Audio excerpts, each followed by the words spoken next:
as any. Look at that. I think we're live. Say hi, everyone. Hi, everybody. Yeah? Well, how about you not bite me? No bites. No bites. Mwah. Hold on, let me get you your toy. Here, there you go. Okay. Hi, guys. That sounded way more cheerful than I meant for it to, but I'm glad that I'm still sounding cheerful. So I'm glad that you're here. Here's Jack for your lovely morning enjoyment. We've had some interesting things going on in the last couple days, and I'm feeling like I need to be doing something that I really don't want to do, if I'm going to be totally honest.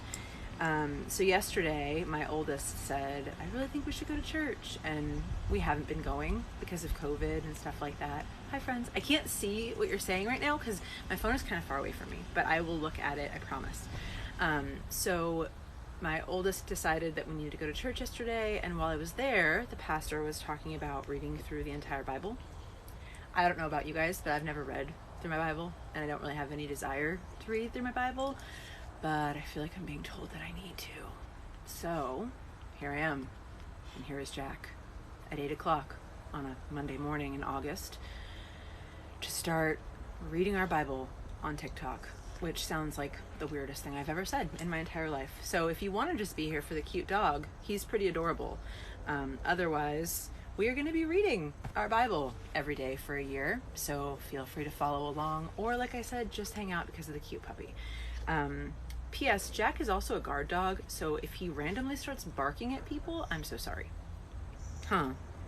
We're out in our backyard, and anytime somebody walks by, even if he's seen them every single day of his life, he still feels like he needs to let them know that he could take them out if he wanted to.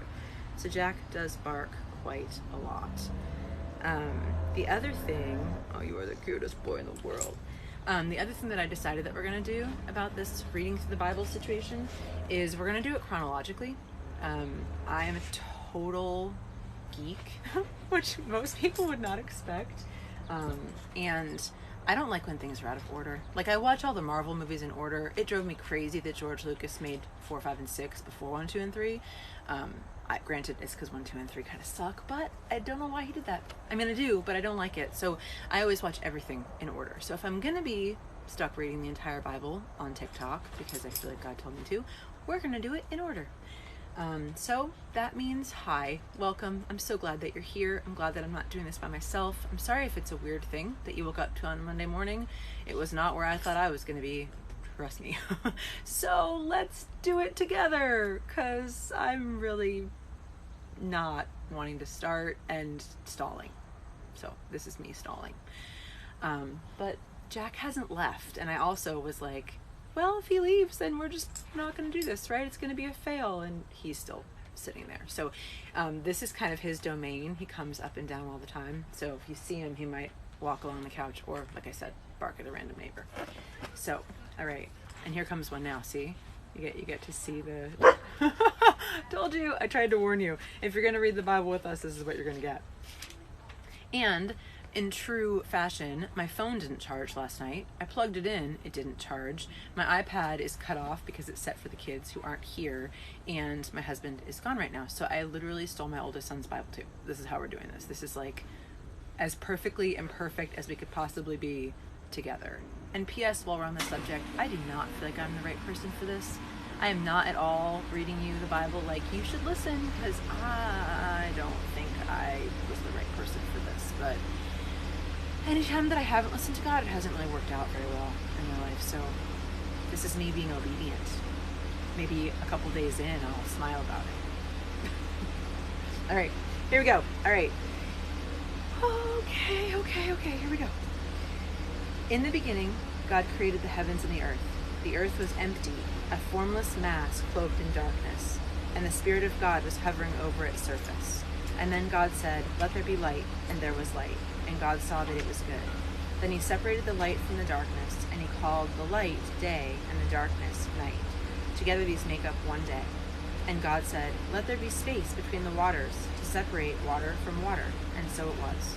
God made this space to separate the waters above and the waters below, and he called the space sky. This happened on the second day.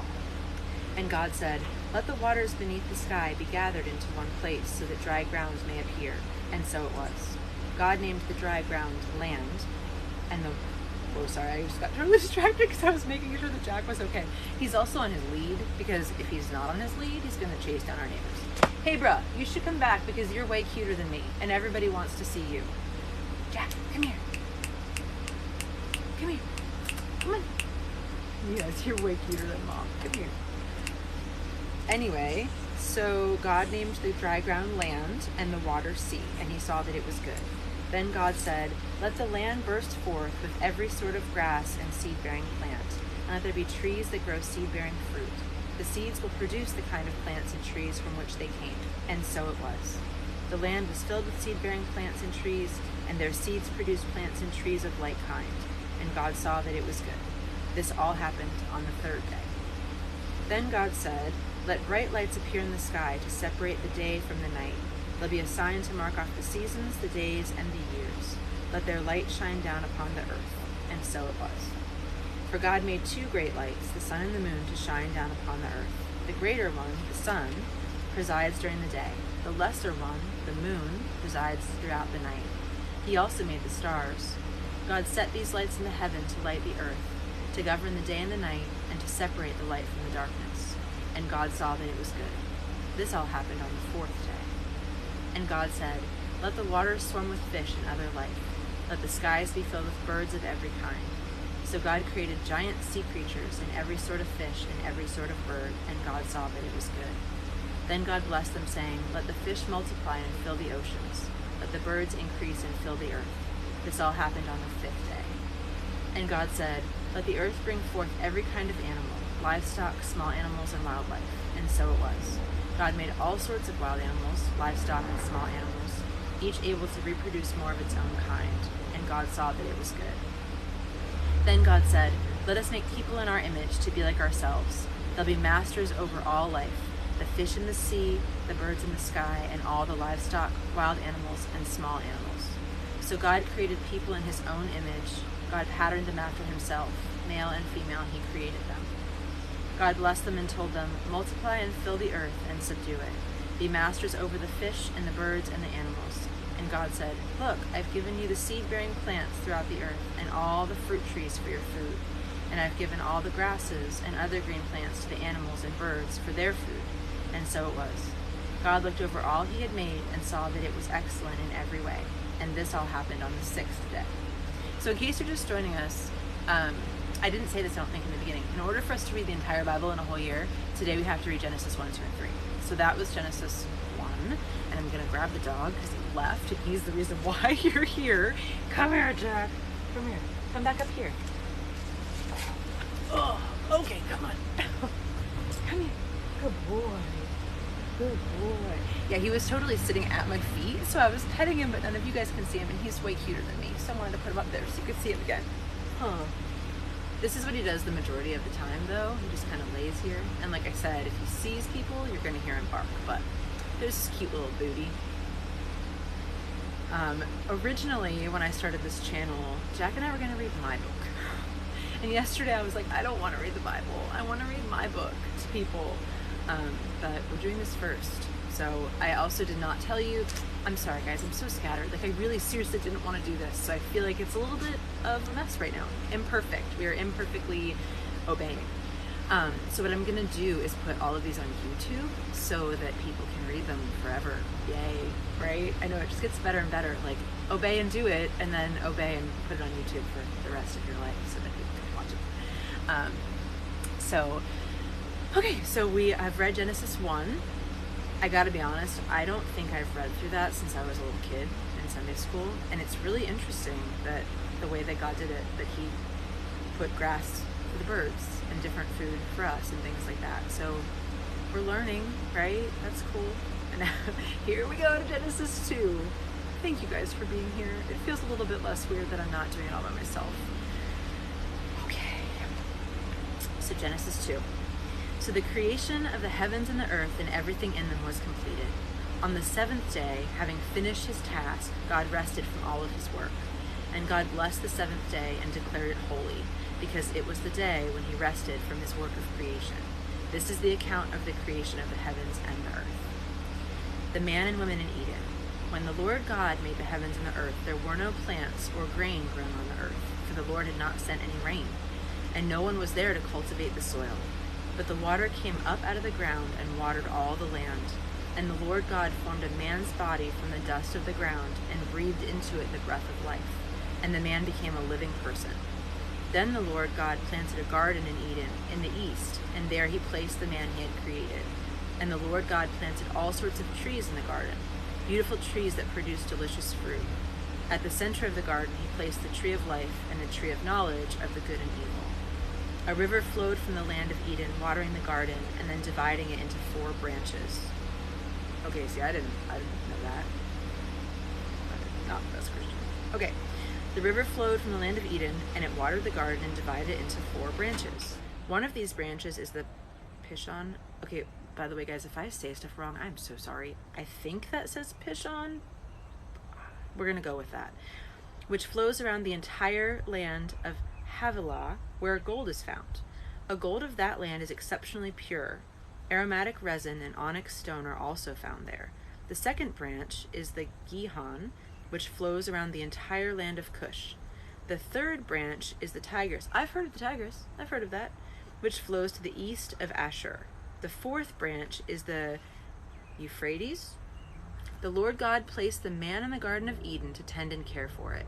But the Lord God gave him this warning: you may eat freely any fruit in the garden, except the fruit from the tree of knowledge of good and evil. If you eat that fruit, you will surely die. That I knew. Then the Lord God said, it is not good for man to be alone. I will make a companion who will help him. So the Lord God formed from the soil every kind of animal and bird. He brought them to Adam to see what he would call them, and Adam chose a name for each one. He gave names to all the livestock, the birds, and the wild animals, but still there was no companion suitable for him. So the Lord God caused Adam to fall into a deep sleep. He took one of Adam's ribs and closed up the place from which he had taken it. Then the Lord God made a woman from the rib and brought her to Adam.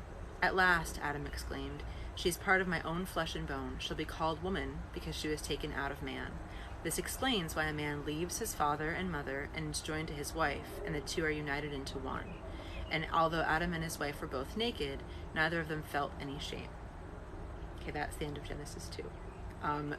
Couple thoughts. A, I want to be at that place where all the gold and onyx is. How did I never know that that existed? And B, are men really missing a rib? Like, I think I remember reading that somewhere, that, like, there is actually one missing on that side, which is very, very cool. Okay, I'm so sorry, guys. Like I said, I can't really see the TV. No, not the TV. My phone, because it's kind of far away. But thank you for all of your hearts and comments. All right, last one. Guys, last one, and then we're done for today. And then I can go do all the other things that I wanted to do today instead of this. But this is what we're doing. Last one. All right. So the next one is Genesis 3, which is the man and the woman's sin. Now the serpent was the shrewdest of all the creatures the Lord God had made. Really, he asked the woman, did God really say you must not eat any of the fruit in the garden? Of course we may eat it, the woman told him. It's only the fruit from the tree at the center of the garden that we're not allowed to eat. God says we must not eat it or even touch it, or we will die. You won't die, the serpent hissed. God knows that your eyes will be opened when you eat it. You'll become just like God, knowing everything, both good and evil. The woman was convinced. The fruit looked so fresh and delicious, and it would make her so wise. So she ate some of the fruit, and she also gave some to her husband, who was with her, and then he ate it too.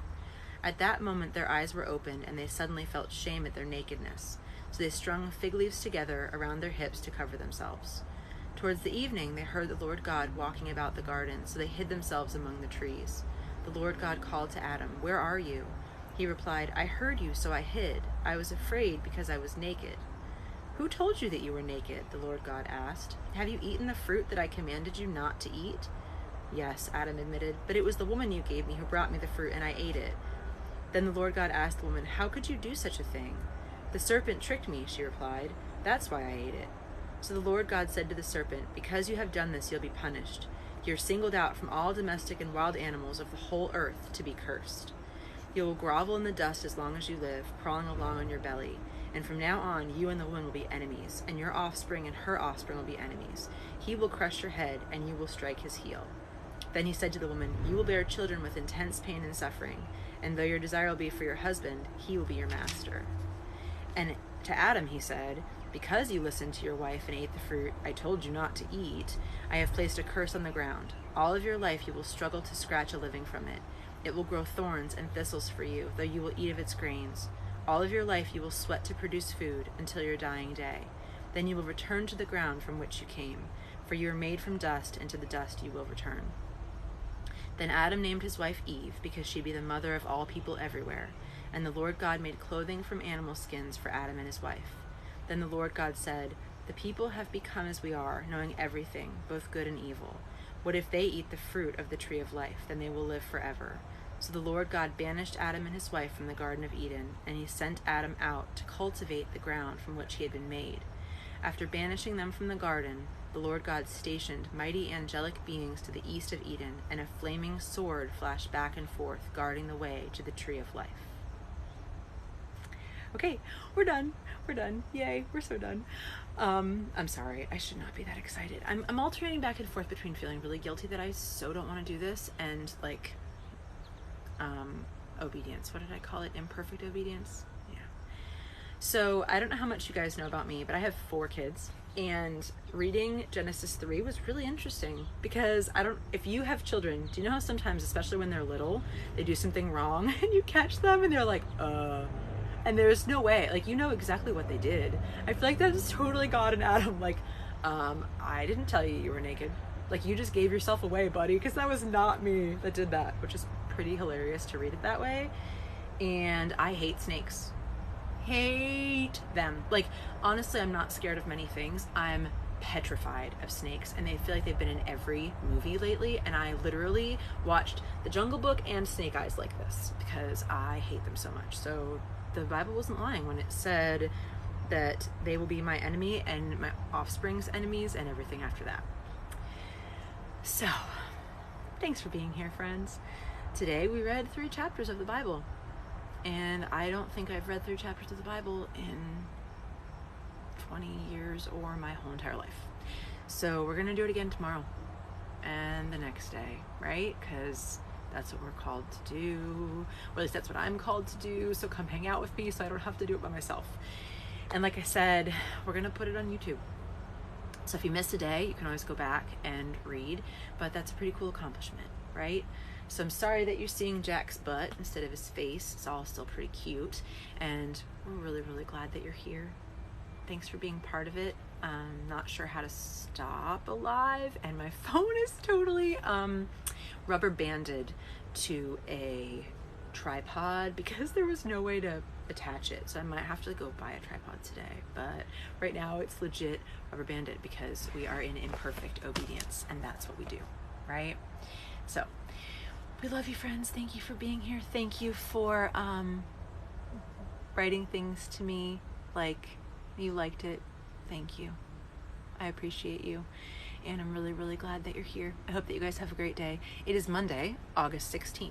So we're starting our imperfect obedience on a random day in August, but we started, right? 1 foot forward. That's how we make progress, 1 step at a time. So thank you, thank you, thank you. Sorry if I make a weird face when I stop this. See you tomorrow. Yeah, no, that's not right. That's not right. Somebody tell me how to stop this thing over top of my rubber bands. I don't know what I'm doing. All right, hold on. Here's what we'll do. I'm gonna flip it so that you can look at Jack while I do it. Flip camera. Hey, boo. They want to see you. What are you doing? Can you let everybody see you? You were just sleeping. Were you just sleeping? Why do you look so grumpy?